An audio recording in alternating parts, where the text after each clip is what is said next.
Kira-kira, apakah kita sedang berada di puncak siklus pasar kripto atau justru baru memasuki fase baru yang lebih menarik? Di video kali ini, tanggal 30 November 2025, kita akan membedah kondisi pasar kripto terkini. Mulai dari nilai Bitcoin yang masih bergerak di sekitar 90.000 dolar Amerika hingga sentimen pasar yang sedang cukup tegang. Dengan berbagai indikator siklus, kita akan analisa apakah sudah waktunya waspada atau justru masih banyak peluang untuk meraih profit ke depan. Yuk kita mulai pembahasannya. Sebelum kita masuk ke pemaparan data dan analisis, perlu diingat, video ini bertujuan sebagai sumber edukasi dan informasi. Semua informasi disampaikan seobjektif mungkin berdasarkan data yang tersedia. Namun keputusan akhir terkait trading ataupun investasi tetap harus didasarkan pada pertimbangan dan analisis pribadi masing-masing. Selalu kelola risiko dengan bijak. Kita mulai dari Fear and Greed Index, yang sekarang berada di angka 20 atau berada di zona fear alias ketakutan. Untuk perbandingan, minggu lalu indeks ini sempat jeblok ke angka 10, yang artinya pasar benar-benar dalam kondisi extreme fear. Sementara bulan lalu masih ada di level 34, sedikit lebih optimis meski cenderung takut. Buat yang belum familiar, Fear and Greed Index ini bisa diibaratkan seperti termometer psikologi pasar. Jika angkanya sangat rendah, seperti sekarang, artinya mayoritas pelaku pasar merasa cemas bahkan takut. Dalam kondisi seperti ini, biasanya banyak orang yang memilih menahan diri, tidak melakukan pembelian besar-besaran. Tapi, di sisi lain, situasi seperti ini juga sering menjadi kesempatan emas bagi mereka yang senang membeli saat diskon. Indeks ini memang harus selalu kita jadikan alarm antisipasi, bukan patokan mutlak. Sekarang kita masuk ke Pi Cycle Top Indicator. Secara singkat, indikator ini memanfaatkan persilangan antara dua moving average, yang paling sering digunakan adalah moving average 110 hari dan 350 hari dikali 2. Jika garis moving average 110 hari mendekati atau menyeberang ke atas garis 350 hari dikali 2, biasanya itu pertanda kuat bahwa kita sudah sangat dekat dengan puncak siklus Bitcoin atau cycle top. Saat ini, moving average 110 hari berada di 11.9.571,41 dolar, sementara moving average 350 hari dikali 2 ada di 205.162,77 dolar. Artinya, jarak antar garis ini masih cukup jauh dan belum ada sinyal perpotongan yang mengindikasikan puncak siklus. Dengan kata lain, alarm bubble dari Pi Cycle Top belum berbunyi. Lanjut ke Puel Multiple, indikator penting yang sering jadi rujukan untuk mendeteksi apakah pasar sudah terlalu panas atau malah masih adem. Puel Multiple mengukur pendapatan miner Bitcoin dibandingkan dengan rata-rata pendapatan mereka dalam 1 tahun terakhir.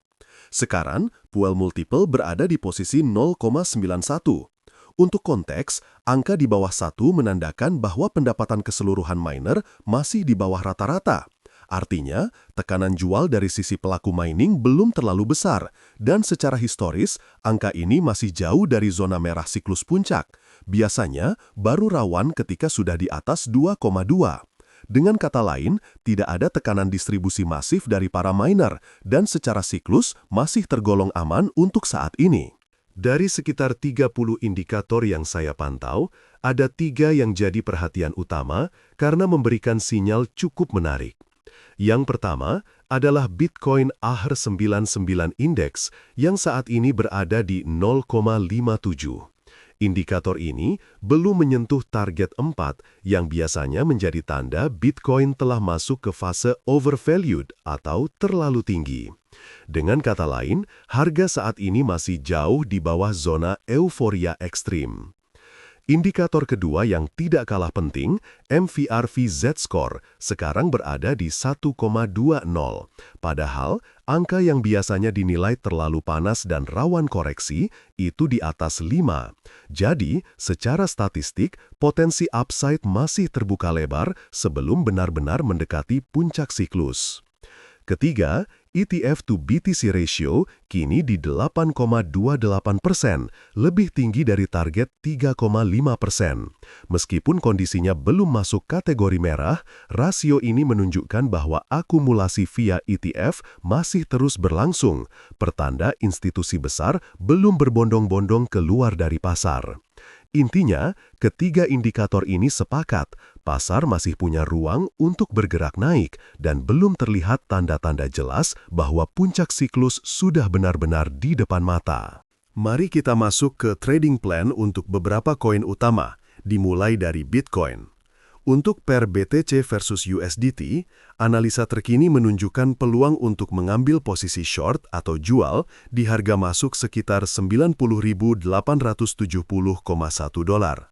Stop loss diletakkan di 89.800 dengan target take profit bertahap di 92.000, 94.000 hingga 100.000 dolar.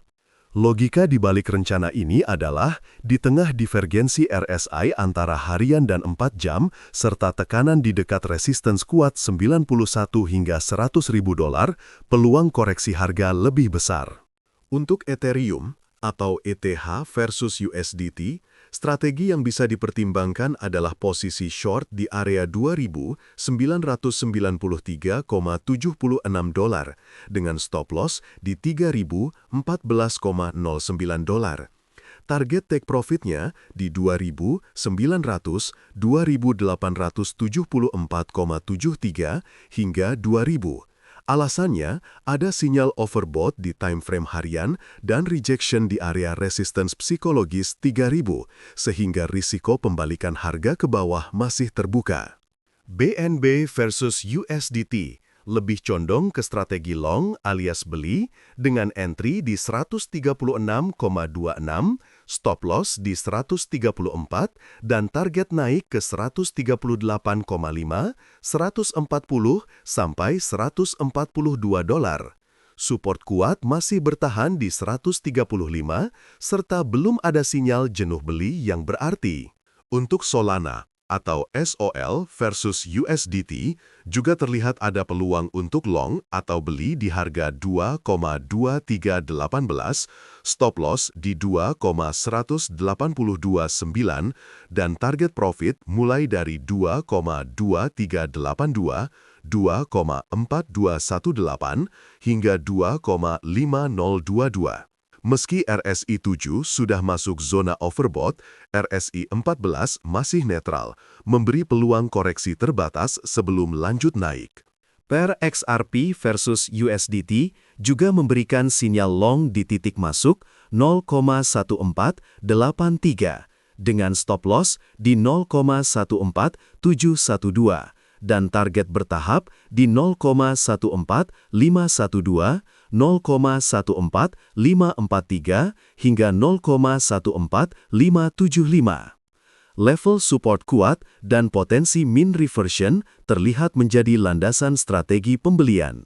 Sedangkan untuk Doge atau Dogecoin versus USDT, strategi long di level 874,68, stop loss di 820, dan take profit bertahap di 900, 928, hingga 950 dolar menjadi pilihan.